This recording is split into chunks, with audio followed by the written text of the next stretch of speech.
ஞானத்திற்குள் வந்தால் வெளி தேடி போகும் காமம் வெளியேற்றத்திற்கு பிறகு கிடைக்காது. ஆனால் ஞான காமம் 24 மணி நேரமும் விந்து வெளியேற்றத்தில் என்ன கிடைக்குமோ அதுதான் கிடைந்து கொண்டே இருக்கும். Your penis is just like a toy for a woman, but your fingers can do a wonders with a woman's will.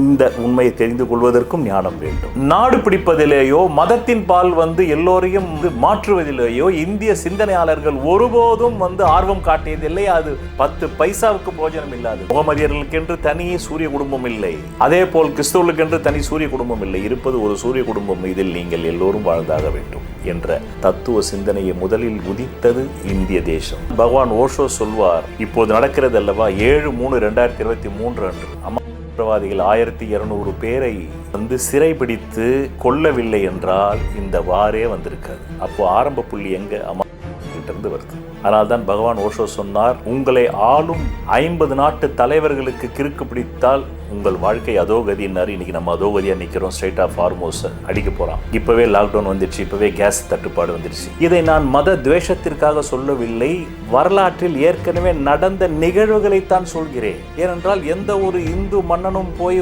ஒரு அமெரிக்காவை இந்து நாடாக மாற்ற முயற்சிக்கவில்லை, ஒரு ஈரானை இந்து நாடாக மாற்ற முயற்சிக்கவில்லை. ஆனால் உங்கள் வாழ்க்கையில் விடை காண முடியாத கேள்விகளுக்கு விடை சொல்ல வருகிறார் the one and only hat-trick success astrologer in India, ஜோதிட சத்குருஜி மெஹரு.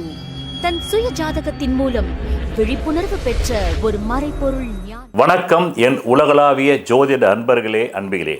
நான் தற்போது இந்த உலகம் இப்போது சந்தித்து கொண்டிருக்கக்கூடிய இஸ்ரேல், அமெரிக்கா, ஈரான் போரினால் இந்தியா பாதிப்படைய போகிறது, ஏழை நாடுகள் பாதிப்படைய போகிறது. வல்லரசு நாடுகளுக்கு பிரச்சனையே இல்லை. எப்பொழுதுமே தொப்புளுக்கு மேலே கஞ்சி போனவன் அனைவருமே செய்வதைத்தான் வல்லரசுகள் செய்கிறது.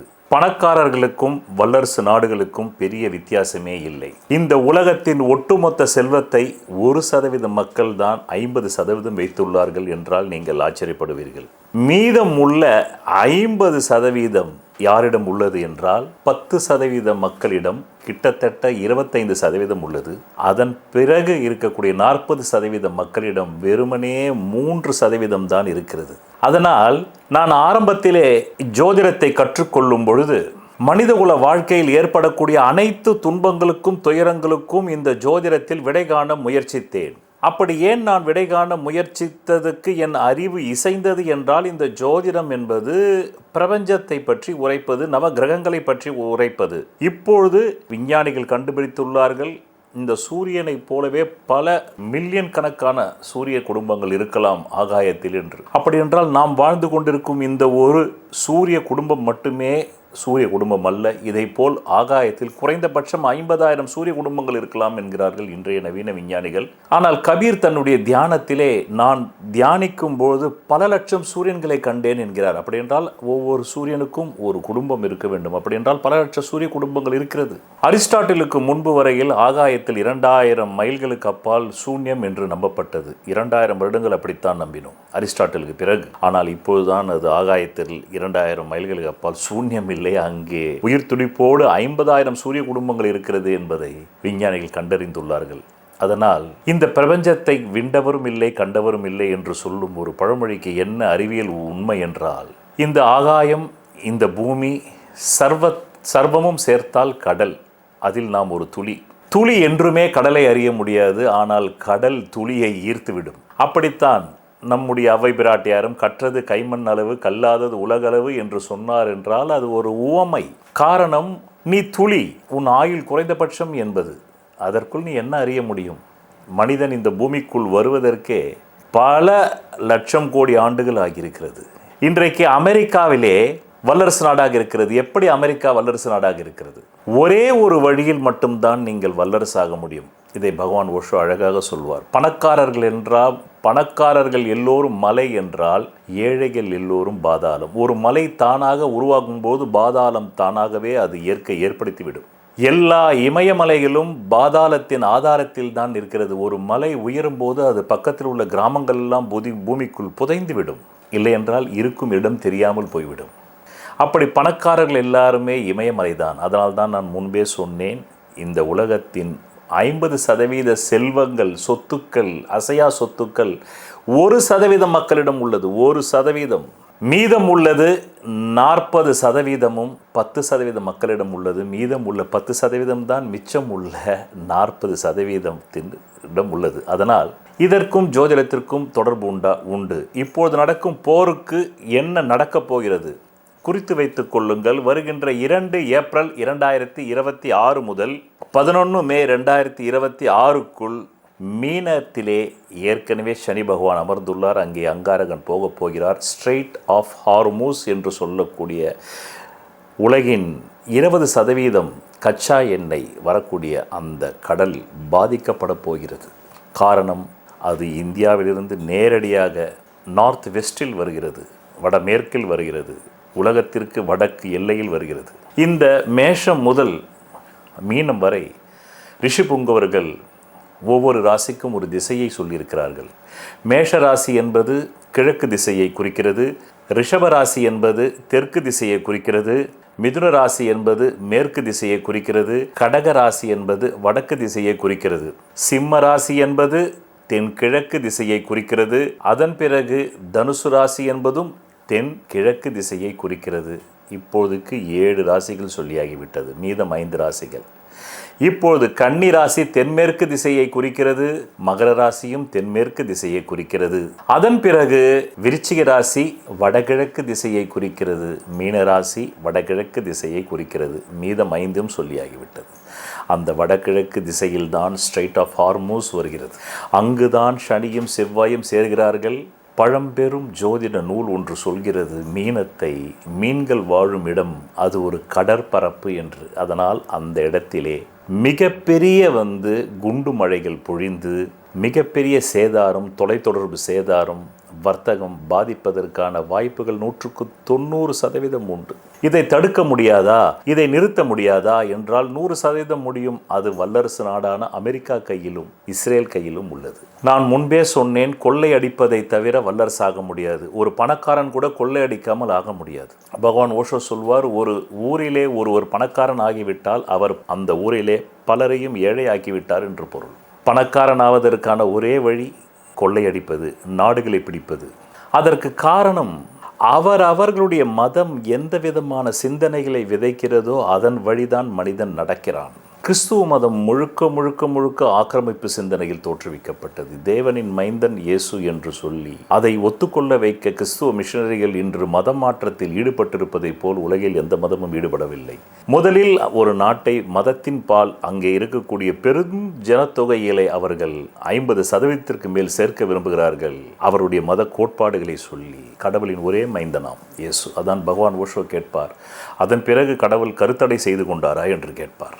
இப்படிப்பட்ட மத சிந்தனை முதலில் நாடுகளை மதத்தின் வாயிலாக பிடித்து, பிறகு அந்த நாட்டு மக்களை மதத்தின் வாயிலாக அடிமைப்படுத்தி, பிறகு அதன் மீது போர் தொடுத்து பிடிப்பவர்கள். அப்படித்தான் இந்தியாவிற்குள் பிரிட்டிஷ் கம்பெனிக்காரர்கள் கிறிஸ்துவர்கள் வாணிபம் செய்ய இந்தியாவை கொள்ளையடித்து 300 ஆண்டுகளை நம்மை அடிமையில் வைத்திருந்தார்கள். அப்படித்தான் நேரடியாக எந்த முகமதிய இறை தூதரும் இந்தியாவை பிடிக்கவில்லை. அந்த மத கொள்கைகள் எடுத்துக்கொண்டு வந்த முகமதிய மன்னர்கள் தான் இந்தியாவை பிடித்து முகமதியர்களாக இங்கு உள்ள இந்தியர்களை மாற்றினார்கள். சரி, அப்படி ஏன் இந்துக்களுக்கு அந்த எண்ணம் வரவில்லை? இவர்கள் ஏன் போய் முகமதிய நாடுகளை பிடித்து அங்கு உள்ள முகமதியர்களை ஏன் இந்துவாக மாற்ற இவர்கள் ஏன் விரும்பவில்லை? இதை நான் மத துவேஷத்திற்காக சொல்லவில்லை, வரலாற்றில் ஏற்கனவே நடந்த நிகழ்வுகளைத்தான் சொல்கிறேன். ஏனென்றால் எந்த ஒரு இந்து மன்னனும் போய் ஒரு அமெரிக்காவை இந்து நாடாக மாற்ற முயற்சிக்கவில்லை, ஒரு ஈரானை இந்து நாடாக மாற்ற முயற்சிக்கவில்லை. ஆனால் போர்ச்சுகீசியர்களிலிருந்து, முகமதிய மன்னர்களிலிருந்து, கிறிஸ்துவ அரச குடும்பத்திலிருந்து இந்தியாவை பிடிக்க வந்தார்கள் என்பது வரலாற்றில் நடந்த நிகழ்வு. இதை யாராலும் மாற்றி பேச முடியாது. அப்படி ஏதாவது ஒரு ராஜா 1000 ஆண்டுகளுக்கு முன்பு அமெரிக்காவையோ முகமதிய நாடுகளையோ பிடிக்க சென்றானா? இல்லை. ஏன்? அதனால்தான் பகவான் ஓஷோ அழகாக சொல்வார், இந்தியாவில் தோன்றிய சிந்தனையாளர்கள் விதைத்த விதை அப்படிப்பட்டது. இங்கே 2500 ஆண்டுகளுக்கு முன்பு புத்தர் அரண்மனையை துறந்து வாழ்க்கை என்பது நிலையாமை, ஆசை என்பது நீ என்னவாக இருக்கிறாயோ அதற்கும், என்னவாக ஆக விரும்புகிறாயோ அதற்கும் இடையில் கீழ்ப்படும் நிலை என்று அந்த புத்தர் 2500 ஆண்டு, இஸ்லாமிய மதம் தோன்றுவதற்கு 1000 ஆண்டுகளுக்கு முன்பே புத்தர் வந்துவிட்டார். கிறிஸ்துவம் தோன்றுவதற்கு 2000 ஆண்டுகளுக்கு முன்பே, 500 ஆண்டுகளுக்கு முன்பே புத்தர் வந்து விட்டார். அதற்கு முன்பு மகாவீரர் இருந்தார். பிறகு ஆதிசங்கரர். இங்கு எல்லாமே ஆன்மீக கொள்கைகள். பரம்பொருளுக்கும் தனி மனிதனுக்கும் குப்பனுக்கும் சுப்பனுக்கும் ஈஸ்வரனுக்கும் சரஸ்வதிக்கும் குப்பாய்க்கும் என்ன தொடர்பு என்பதை பற்றிய சிந்தனையைத்தான் இந்தியாவில் எல்லோரும் விதைத்தார்களே தவிர நாடு பிடிப்பதற்கோ மதத்தை பரப்புவதற்கோ அந்த மத கொள்கையை ஏற்றுக்கொள்ளாத மக்களை கழுவில் ஏற்றிக் கொள்வதற்கோ சொல்லவே இல்லை. அப்படி பல முகமதிய மன்னர்கள் செய்திருக்கிறார்கள். பல கிறிஸ்துவ மன்னர் குடும்பங்கள் செய்து நம் இந்தியாவை 500 ஆண்டுகளுக்கு மேல் 700 ஆண்டுகளாக அடிமைப்படுத்தியது முகமதிய நாடுகளும் கிறிஸ்துவ நாடுகளும். அந்த சிந்தனை தான் இன்றைக்கு ஸ்ட்ரெய்ட் ஆஃப் ஹார்மோஸில் வெடிக்கிறது. சும்மா இருந்த சங்கை ஊதி கெடுத்தான் ஆண்டி என்று சொல்வதைப் போல் 7 அக்டோபர் 2023 அன்று ஹமாஸ் அவர்களை போராளிகள் என்று சொல்வதா, தீவிரவாதிகள் என்று சொல்வதா, இல்லை இரண்டும் கலந்ததை சொல்வதா? அவர்கள் தங்கள் நிலத்திற்காக சண்டையிடுகிறோம் என்கிறார்கள். சண்டையிடுவதற்கு ஏதாவது ஒரு காரணம் வேண்டும். ஏன் இந்தியா சண்டையிடவில்லை? பிரிட்டிஷார் வணிகம் செய்ய வந்தவுடனே, இந்தியாவை பிடித்தவுடனே ஏன் இந்தியா சண்டையிடவில்லை? இந்தியாவையும் நிலம்தானே, அதை அவர்கள் பிடித்தார்கள் தானே. ஏன் காந்தி அகிம்சை வழியை தேர்ந்தெடுத்தார்? அதுதான் புத்தர் விதைத்த சிந்தனை, மகாவீரர் விதைத்த சிந்தனை, ஆதிசங்கரர் விதைத்த சிந்தனை, ராமானுஜர் விதைத்த சிந்தனை. இத்தனைக்கும் கண்ணன் ஒரு நாட்டை காப்பாற்ற ஒரு கிராமத்தை பலிகொடு, ஒரு கிராமத்தை காப்பாற்ற என்பது சாணக்கிய நீதி. ஆக இதே சாணக்கியர் இந்த இந்தியாவில் பிறந்தவர் தான். அந்த சாணக்கிய நீதியில் தான் இது வருகிறது. ஆபத்து என்றால் ஒரு நாட்டை பாதுகாக்க ஒரு கிராமத்தை பலியிடு, ஒரு கிராமத்தை பாதுகாக்க ஒரு குடும்பத்தை பலியிடு, ஒரு குடும்பத்தை பாதுகாக்க ஒருவனை பலியிடு என்ற சிந்தனையும் இங்கிருந்தது. ஆனால் அதை இந்தியர்கள் மூளையில் அது இன்ஃப்ளூயன்ஸ் செய்யவில்லை. புத்தருடைய நிலையாமை இன்ஃப்ளூயன்ஸ் செய்தது, மகாவீரரின் நிலையாமை இன்ஃப்ளூயன்ஸ் செய்தது, ஜெயின மதத்தின் நிலையாமை இன்ஃப்ளூயன்ஸ் செய்தது, பிறகு ஆதிசங்கரருடைய ஷண்மதம் இன்ஃப்ளூயன்ஸ் செய்தது. அதனால்தான் பகவான் ஓஷோ அழகாக சொல்வார், உலகமே தூங்கிக் கொண்டிருந்த போது இந்தியா விழித்து கொண்டிருந்தது என்றார்.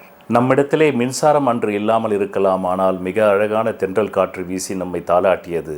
ஒரு இந்தியனுடைய பாரத தேசத்தில் பிறந்தவனுடைய முதல் முயற்சியும் அவனுக்கும் அந்த முடிவான பிரம்மத்திற்கும் பாலம் சமைப்பதிலேயே நாம் பல ஆயிரம் ஆண்டுகளை தொலைத்து விட்டோம். அதனால் அறிவியலை பற்றி நாம் சிந்திக்கவே இல்லை. அதனால் நாம் பின்தங்கி போனோம் தான், உண்மைதான், ஒத்துக்கொள்கிறோம். ஆனாலும் வேறு எந்த நாட்டவரும் அந்த மூல பரம்பொருள், அந்த முடிவான முடிவு, எதனால் இந்த பிரபஞ்சம் உருவாக்கப்பட்டது, நிலம் நீர் காற்று ஆகாயம் பல கோடான கோடி விண்மீன்கள் எந்த ஆதாரத்தால் உருவாக்கப்பட்டது, எந்த சக்தியால் உருவாக்கப்பட்டது, அந்த சக்திக்கும் சாதாரண மனிதனுக்கும் பாலம் சமைப்பதிலேயே நம்முடைய இந்திய சிந்தனையாளர்களான புத்தர், மகாவீரர், ஆதிசங்கரர், சித்த புருஷர்கள், ரிஷிமார்கள் அதிலேயே அவர்கள் இன்பம் காண்டு விட்டார்கள். ஆஹா, கடல் இவ்வளவு பெரியது, யார் உருவாக்கியது? ஆஹா, ஆகாயம் இவ்வளவு பெரியது, விண்மீன்கள் இவ்வளவு பெரியது. அக சந்தோஷத்திலேயே ஒரு மனிதன் சந்தோஷமாகிவிட்டான். ஆனால் மேற்கத்திய நாட்டவர்கள் அப்படி அல்ல. தங்கள் மத கொள்கைகளை ஒவ்வொரு நாட்டின் மீதும் வலுக்கட்டாயமாக போர்களின் மூலம் பல லட்சம் பேர்களை, பல கோடி பேர்களை கொன்று கொன்று கொன்று நாடு பிடிக்கிறார்கள். அப்படி பிடித்து அவர்கள் மட்டும் என்ன வாழப்போகிறார்கள்? அதிகபட்சம் அவருடைய ஆயுள் 100 ஆண்டுகள் என்பது, எனக்கு 20 ஆண்டுகளில் 12 ஆண்டுகளில் ஜோதிடம் கற்றுக்கொள்ளும் போது எனக்கு 50 ஆண்டுகள் வருவதற்கு எத்தனையோ யுகமாகும் என்று நினைத்தேன். திடீரென்று வந்துவிட்டது.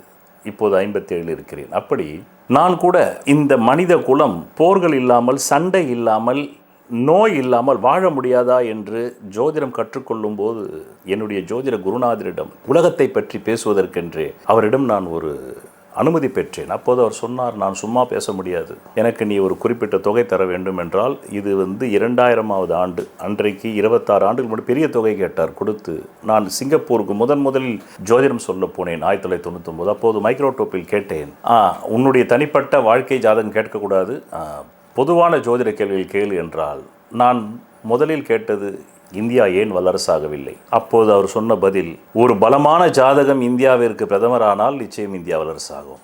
இரண்டாவது கேள்வி, மனிதன் ஏன் பிறக்கிறான், இறக்கிறான்? மனிதன் ஏன் நோய் உறுகிறான், ஏழையாகிறான், பணக்காரன் ஆகிறான்? மனிதனுக்கு ஏன் போர்களின் வாயிலாக ஹியூமனுக்கு த்ரெட் இருக்கு அப்படின்னும் போது ரொம்ப அழகாக சொன்னார். என்னை தம்பி என்று அழைப்பார், பிறகு எப்பா என்பார். எப்பா, கிரகங்களுக்கு பகை தத்துவம் இருக்கிறது. மேஷ ராசியை சேர்ந்தவனின் மீது செவ்வாய் ஆதிக்கம் பெற்ற ஒரு மனிதனின் மீது சனியின் பார்வை 2 ஆண்டுகளில் 6 மாதங்கள் பார்வையினாலும் சேர்க்கையினாலும், கிட்டத்தட்ட செவ்வாய் ஒரு வீட்டிலே 1.5 மாதம் இருக்கும் பொழுது 6 மாதங்கள் 3 கிட்டத்தட்ட 3 அப்படின்னு வரும். 90 + ஒரு 45, கிட்டத்தட்ட ஒரு 4 மாதங்கள் 120 நாட்கள் செவ்வாய் 2 வருடங்களில் சனியின் பார்வையில் விழுவதாலும், சனி நரகாரகனாகவும் ஆயுள்காரகனாகவும் இருப்பதால் அவனுக்கு நேர் பகை கிரகமான செவ்வாயின் பார்வை படுவதால் பிறந்தவன் இறந்தே ஆக வேண்டும். ஒரு கிரகத்தின் பகை கிரகம் அதை பார்க்கும்போது, அந்த பகை கிரகம் பலமாக பார்க்கும்போது அந்த இன்னொரு கிரகத்தின் ஆதிக்கத்தில் பிறந்த மனிதர்கள் அழிக்கப்படுகிறார்கள். இது மாறா உண்மை என்றார். என்ன அற்புதமான விளக்கம்.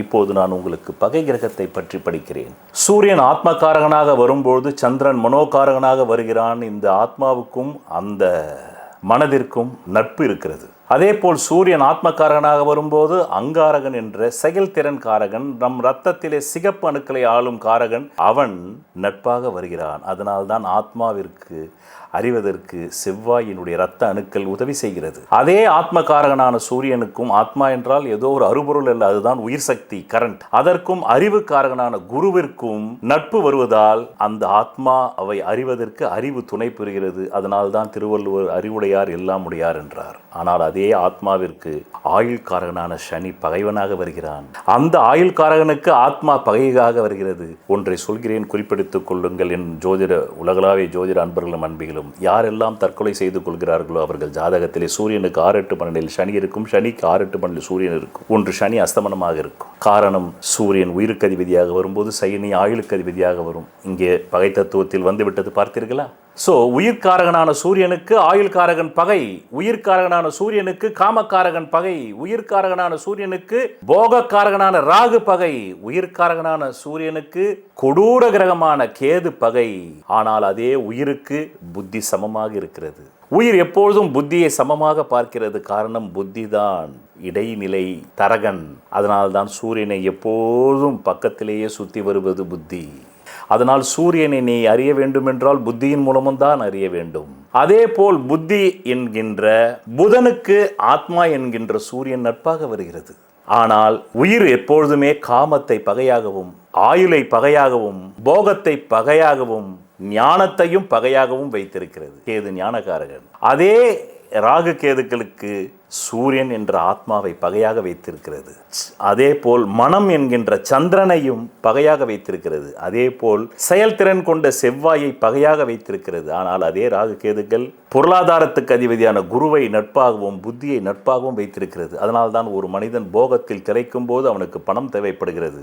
பல பெண் போகம் வேண்டுமென்றால் பணக்காரனால் தான் செய்ய முடியும், ஏழையால் செய்ய முடியாது. ஞானத்தை அறிய வேண்டுமென்றாலும் பணம் வேண்டும். அதனால்தான் சொன்னார், இந்த உலகத்திலேயே த லக்ஸரியஸ்ட் பர்சன் யாருன்னா ஞானிகள் தான். நீ ஞானத்தை அறிய வேண்டுமென்றாலும் பணமும் புத்தியும் வேண்டும், போகத்தை அனுபவிக்க வேண்டுமென்றாலும் பணமும் புத்தியும் வேண்டும். அதனால் தான் சொல்கின்றேன், ஞானத்திற்குள் வந்தால் வெளி தேடி போகும் காமம் விந்து வெளியேற்றத்திற்கு பிறகு கிடைக்காது. ஆனால் ஞான காமம் 24 மணி நேரமும் விந்து வெளியேற்றத்தில் என்ன கிடைக்குமோ அதுதான் கிடைந்து கொண்டே இருக்கும். Your penis is just like a toy for a woman, but your fingers can do a wonders with a woman's vagina. அதனால் இந்த உண்மையை தெரிந்து கொள்வதற்கும் ஞானம் வேண்டும். இப்போ நான் சொன்னது கூட அந்த வகையில் பார்க்கும் பொழுது, ஆயுள்காரனான சனிக்கு ஆத்மகாரகனும் பகை, உடல்காரகனும் பகை, செயல்காரகனும் பகை. ஆனால் ஆயுள் அறிவை சமமாக வைத்துள்ளது.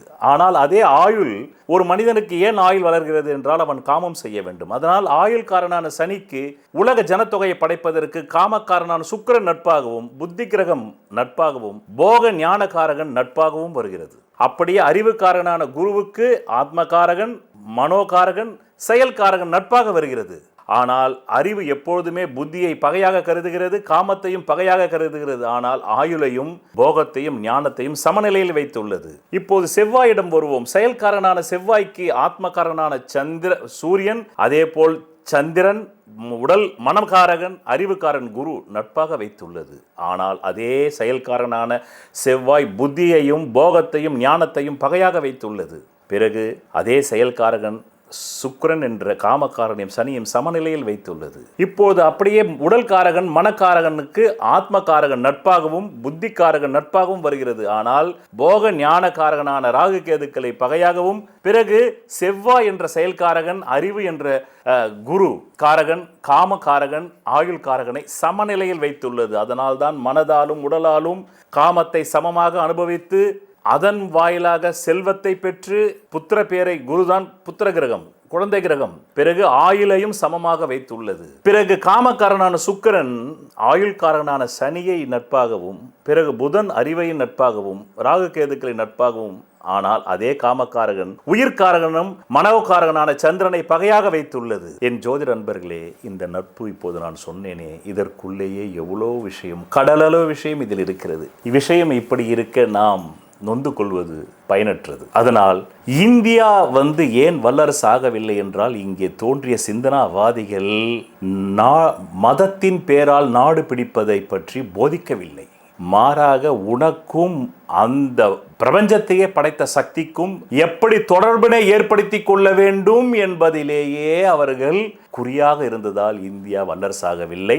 ஆனால் மேற்கு நாடுகளிலும் மத்திய கிழக்கு நாடுகளிலும் தோன்றிய இஸ்லாமிய கிறிஸ்துவ மதங்கள் தங்கள் மதத்தைக்கு மேல் அவர்களுக்கு ஒன்றுமே தெரியாது. அவ்வளவுதான் அவங்களுக்கு தெரியும். பரம்பொருளுக்கும் மனிதனுக்கும் தொடர்பு ஒன்றும் தெரியாது. எந்த மெய்ஞான கண்டுபிடிப்புகளும், அதுதான் பகவான் ஓஷோ சொல்வார். கலிபோர்னியாவில் என் நண்பர் ஒருவர் கிறிஸ்துவ மத போதகர்களுக்கு பயிற்சி அளிக்கும் இடத்திற்கு என்னை அழைத்து சென்றார். இன்றைக்கும் இஸ்ரேலும் பிறகு கிறிஸ்துவ நாடும் யூத நாடும் சேர்ந்துதான் முகமதிய நாடோடு சண்டை போட்டு கொண்டிருக்கிறது. அதனால் தான் பகவான் ஓஷோ சொன்னார், கலிபோர்னியாவில் என்னை அழைத்து கொண்டு போன கல்லூரி கிறிஸ்துவ மத போதகர்களை உருவாக்கும் கல்லூரி. அங்கே எப்படி இயேசுவின் வாக்கியங்களை சொல்லும் போது முகத்தை வைத்துக் கொள்ள வேண்டும், கைகளை தூக்க வேண்டும், ஓ என்று கத்த வேண்டும், மேலே இருந்து தேவனை இறங்கு என்னும் போது எப்படி அழ வேண்டும் என்பதை கற்றுத்தருகிறார்கள். இவையெல்லாம் ஒரு மனிதன் இயற்கையாக செய்யும் போது தானாகவே அந்த பாடி லாங்குவேஜ் வரும். இந்த பாடி லாங்குவேஜை கற்றுத்தருகிறார்கள் கலிபோர்னியாவில் என்றார். இப்படி எங்காவது இந்து மதத்திற்கு கற்றுத்தரப்படுகிறதா? இல்லை. அதனால் தான் சொன்னேன், இந்தியா ஏழை நாடாக இருந்தது, பரவாயில்லை. ஆனால் இப்போது நடக்கக்கூடியது 2 ஏப்ரல் 2026 முதல் 11 மே 26க்குள் வல்லரசு நாடுகளுக்கு கவலையே இல்லை. இந்தியாவை போன்ற வளர்ந்து கொண்டிருக்கும் நாடுகளுக்கும் ஏழை நாடுகளுக்கும் தான் கவலை. என்ன, இருக்கும் வசதி வாய்ப்புகள் குறையலாம், லாக்டவுன் வரலாம், அதனால் நமக்கு சம்பளம் தரும் முதலாளி தராமல் போகலாம். பிறகு நாம் இப்போது இருக்கும் நிலையிலிருந்து மேலும் கீழே இறங்கி நாம் விழுவதற்கான சாத்தியக்கூறுகள் தான் மிக மிக மிக மிக மிக மிக மிக மிக அதிகமாக உள்ளது. ஆக லாக்டவுன் வந்தால் இந்தியாவில் உள்ள ஏழைகளுக்குத்தான் பஞ்சம். நான் முன்பே சொன்னேன், வேர்ல்டு வெல்த் 1% மக்களிடம் உள்ளது. அதே போல் இந்தியாவினுடைய வெல்த்தும் 1% மக்களிடம் தான் உள்ளது. இந்தியாவினுடைய ஒட்டுமொத்த செல்வ வளமும் இந்தியாவில் இருக்கக்கூடிய 1% பணக்காரர்களிடம் உள்ளது. மீதம் உள்ள 10% பணக்காரர்களிடம் 40% உள்ளது.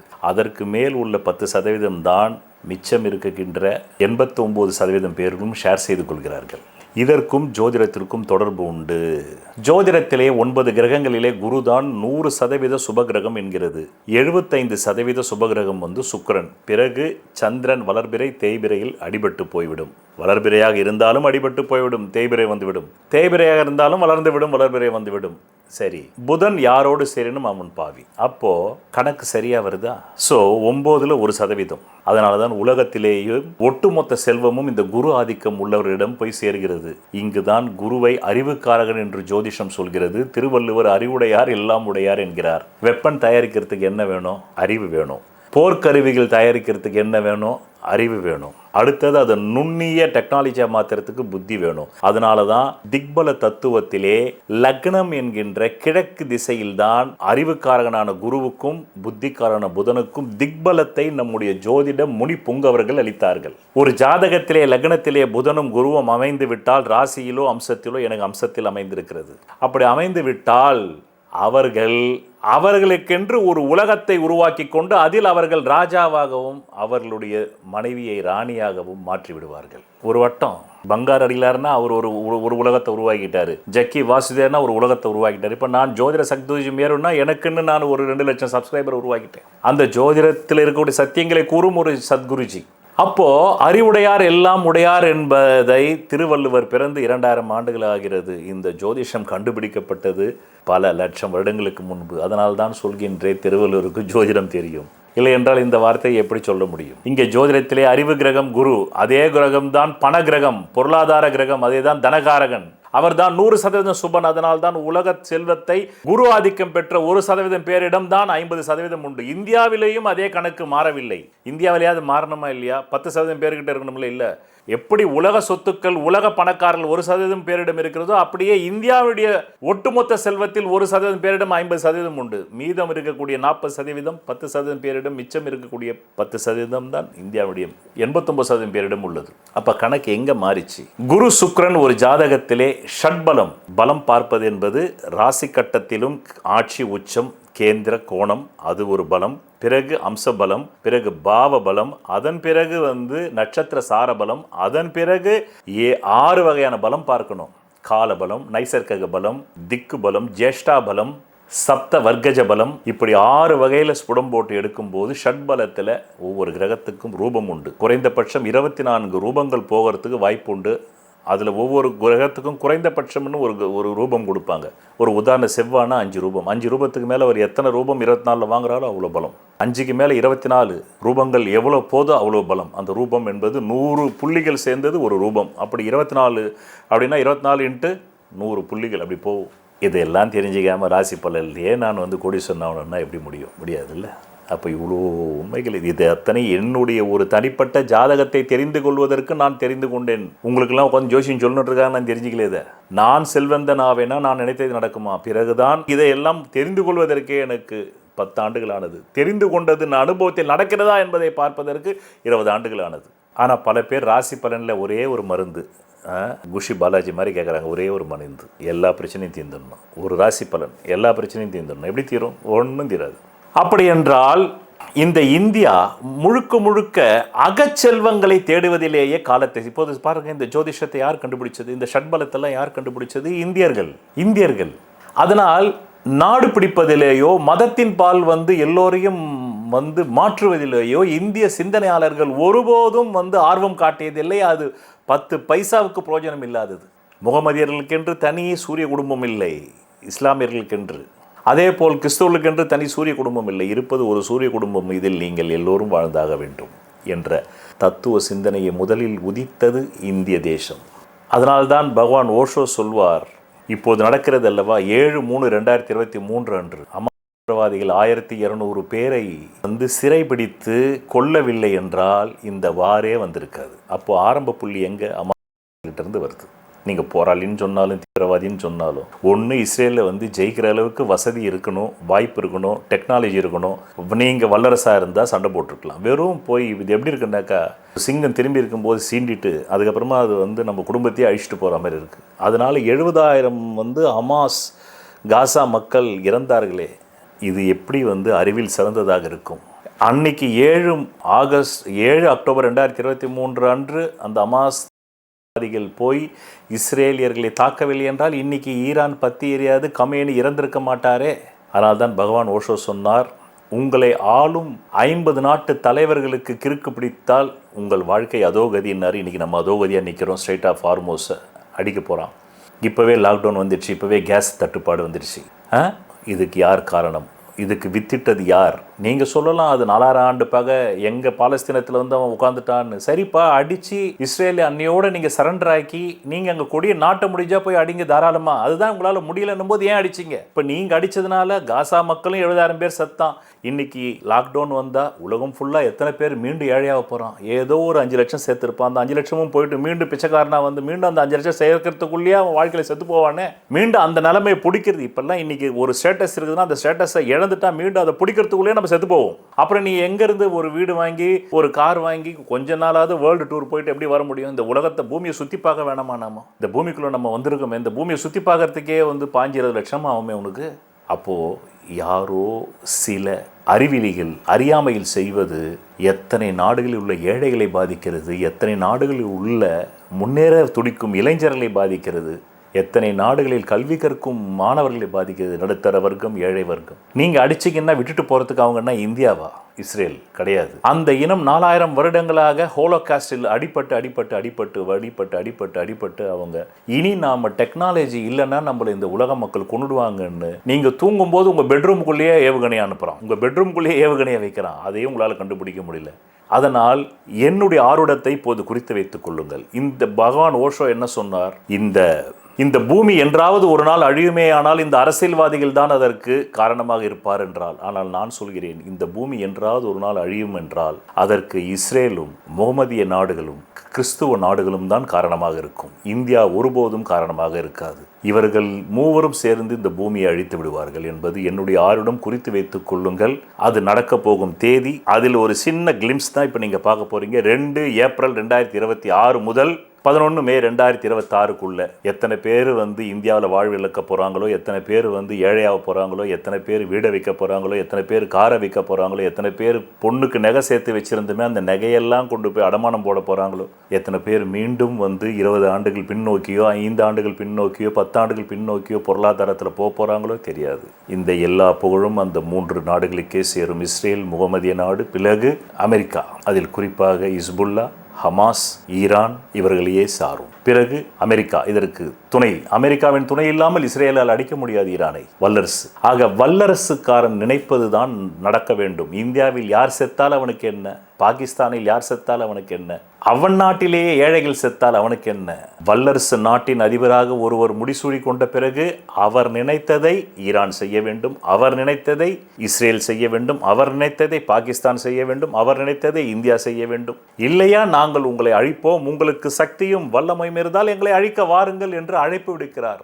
ஆக இனி ஒவ்வொரு நாடுமே தங்களுடைய இன்று அமெரிக்காவிடம் என்ன டெக்னாலஜி இருக்கிறதோ அதை விட கடந்த ஒரு டெக்னாலஜியை உருவாக்கி அமெரிக்காவை அழிப்பதற்கான டெக்னாலஜியை நீங்கள் பரிசோதித்தால் மட்டுமே அமெரிக்காவோடு சண்டையிட முடியும். 7th generation, 9th generation, 20th generation technology உங்ககிட்ட இருக்கணும். இருந்தால் தான் நீங்கள் வல்லரசாக முடியுமே தவிர டெக்னாலஜி, அதுவும் எந்த டெக்னாலஜி, அன்புன்ற டெக்னாலஜி இல்லை, பண்புன்ற டெக்னாலஜி இல்லை, ஒழுக்கம் என்ற டெக்னாலஜி இல்லை, உழைப்பு என்ற டெக்னாலஜி இல்லை. போர் கருவிகள் மூலமாக எதிரியை சந்தித்த வேளையில் சிந்திக்கவே இல்லை, கொன்றுவிட்டேன் உன்னை என்ற டெக்னாலஜி வேணும். எப்படி வார்த்தைகள் வானத்திலிருந்து வருது பாருங்க. சந்தித்த வேளையில் சிந்திக்கவே இல்லை, உன்னை கொன்று விட்டேன். இல்லை என்றால் சிந்தித்த வேளையிலேயே உன்னை கொன்று விட்டேன். இனி அப்படிப்பட்ட ஒரு டெக்னாலஜி வரணும். அமெரிக்கா அழிஞ்சு போகணும்னு நினைக்கும் போதே அமெரிக்கா அழிஞ்சு போயிடணும். அந்த மாதிரி ஒரு டெக்னாலஜி வரணும். நினைப்பிலேயே அழிக்கிற மாதிரி டெக்னாலஜி வரணும். அதுக்கும் ஜோதிடத்தில் கிரகங்கள் உண்டு, பாயிண்ட் உண்டு. அப்படிப்பட்ட கிரக அமைப்பு எனக்கு உண்டு என் ஜாதகத்தில். இதை 30 ஆண்டுகள் முன்பு என் குருநாதர் அருணாச்சலம் சொன்னார் என்று கூறி வருகின்ற 2/4/2026 முதல் 11 மே 2026க்குள் இப்போது இந்தியாவை பற்றி பேசியாகிவிட்டது. பிறகு உலகத்தை பற்றி பேசியாகிவிட்டது. இப்பொழுது எந்தெந்த ராசிக்காரர்கள் உஷாராக இருக்க வேண்டும் என்று சொல்கிறேன், குறிப்பிடுத்துக் கொள்ளுங்கள். செவ்வாய் ஆதிக்கம் பெற்ற மேஷராசி, விருச்சிக ராசி உஷாராக இருக்கணும். சனி ஆதிக்கம் பெற்ற கும்பராசி, மகர ராசி உஷாரா இருக்கணும். அதே மாதிரி மகர லக்னம், கும்ப லக்னம், மகர ராசி, கும்பராசி. அதுக்கப்புறமா விருச்சிக ராசி, மேஷராசி, விருச்சிக லக்னம், மேஷ லக்னம். பிறகு சனியின் நட்சத்திரமான பூச நட்சத்திரம் 4 பாதம், அனுஷ நட்சத்திரம் 4 பாதம், உத்திரட்டாதி நட்சத்திரம் 4 பாதம். பிறகு செவ்வாய் நட்சத்திரமான மிருகசீரிடம் 4 பாதம், அது ரிஷபத்தில் 2 பாதம் வரும், மிதுனத்தில் 2 பாதம் வரும். பிறகு சித்திரை 4 பாதம், பிறகு அவிட்டம் 4 பாதம். இவர்களுடைய பொருளாதாரமும் இவர்களுடைய வசதி வாய்ப்புகளும் பாதிக்கப்படும். அதன் பிறகு மீனராசிக்காரர்கள், மீன லக்னக்காரர்கள், அங்கதானே சனியும் செவ்வாயும் சேர்றான், குண்டே அங்கதானே விழுது. ஏற்கனவே அவங்க 7ல் இருக்காங்க. மீனராசிக்காரர்களும் மீன லக்னக்காரர்களும் பாதிக்கப்படுவார்கள். பிறகு அவருடைய பார்வைப்படும் கன்னிராசிக்காரர்களும் கன்னி லக்னக்காரர்களும் பாதிக்கப்படுவார்கள். பிறகு செவ்வாயின் பார்வை பெறும் மிதுனராசிக்காரர்களும் பாதிக்கப்படுவார்கள். மிதுனராசி ஏற்கனவே பாதிக்கப்படும், ஏன்னா அங்க மிருகசீரிஷம் இருக்கு. பிறகு சனியின் பார்வையான 10ஆம் பார்வை தனுசு ராசிக்கு விழுவதால் இந்த போர் தீட்சண்யம் இந்தியாவில் பிறந்த தனுசு, இதெல்லாம் இந்தியாவில் பிறந்தவங்க மட்டும் இல்லை, உலகம் ஃபுல்லாக பிறந்தவங்களுக்கும் பொருந்தும். அதே மாதிரி தனுசு லக்னக்காரர்கள், தனுசு ராசிக்காரர்களுக்கும் பாதிப்படையும் என்று கூறி, ஏழைகளை பற்றி பணக்காரர்கள் சிந்திப்பதில்லை. பணக்காரர்கள் நினைத்தது நடப்பதற்கு எத்தனை ஆயிரம் பேர்கள் இறந்தாலும் பணக்காரனுக்கு கவலை இல்லை. அதுதான் பணக்காரனின் மனோநிலை, அதுதான் பணக்கார நாடுகளின் மனோநிலை. அந்த மனோநிலை யாருக்கு இருக்கிறதோ அவன் மட்டுமே வல்லரசாக முடியும் என்று கூறி, தனி மனித வாழ்க்கையிலும் வல்லரசாக முடியும், தன் குடும்பத்திலும் வல்லரசாக முடியும், அவன் வாழும் நாட்டிலும் ஆக முடியும், உலக வரைபடத்திலும் ஆக முடியும் என்று கூறி நன்றி, வணக்கம். ஒரு மனிதன் அவன் ஜாதகத்தை அறிந்து கொண்டால் தான் அவன் வாழ்க்கையில் வெற்றி நிச்சயம். சொல்வதெல்லாம் பலிக்கும் அபூர்வ வாக்கு சக்தி பெற்றவர் மெஹ்ரு அவர்கள். உங்கள் வாழ்க்கையில் பணம், புகழ், பதவி, திருமணம், குழந்தை பேறு, உயர்கல்வி, வெளிநாட்டு யோகம், கலைத்துறையில் வெற்றி, அரசியலில் வெற்றி போன்ற இன்னும் எண்ணற்ற உங்கள் வாழ்வின் கேள்விகளுக்கு ஒரு மனிதன் அவன் ஜாதகத்தை எப்படி அறிந்து கொள்வது? கான்டாக்ட் ஜோதிட Sadguruji Mehru Address: Quality Complex, first floor, new number 45, wall number 12, Arunachalam Road, Saligramam, Chennai 93. Phone 04423760772. Contact 9952959962, 98409 57612. Website www.srimeheru.org.